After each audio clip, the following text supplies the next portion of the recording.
Adobe crashed 21% in just 1 week and is now trading at $437.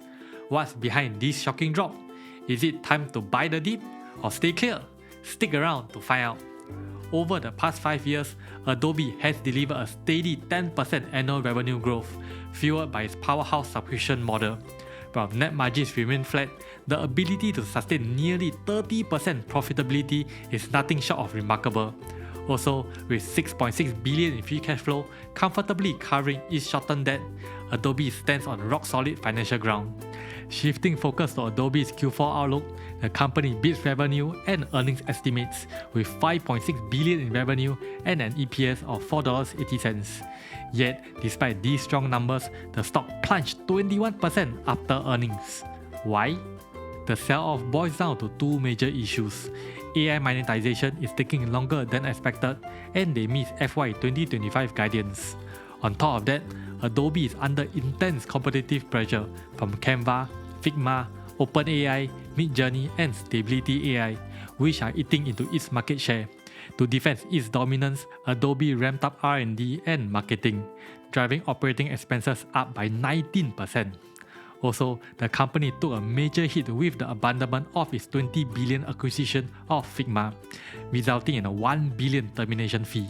Despite all this, let's not forget that Adobe remains the gold standard for creativity tools, powered by unmatched AI innovations and an ecosystem that's critical for businesses and creators worldwide.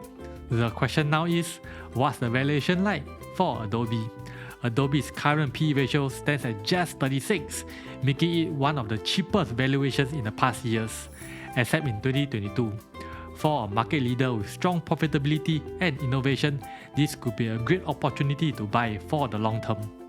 Turning to the technicals, Adobe is under extreme selling pressure with 6 consecutive red candles and a 21% drop in just 1 week. Right now it's sitting at a critical support level of $438, but it's worth waiting before buying the dip, as there could be more downside to come. If the support at $438 breaks, the next support level is at $380. However, if Adobe manages to rally back up, the next resistance is at $500. So keep an eye on these levels, as it could go either way from here. Alright, time for the verdict. Buy or sell? Given the analysis, I'm recommending a buy rating with a price target of $600. Remember, this is not financial advice, just my personal opinion on the stock. If you have found this video helpful, be sure to give it a thumbs up, leave a comment below, and subscribe for more insightful content. Thanks for watching and see you in the next video.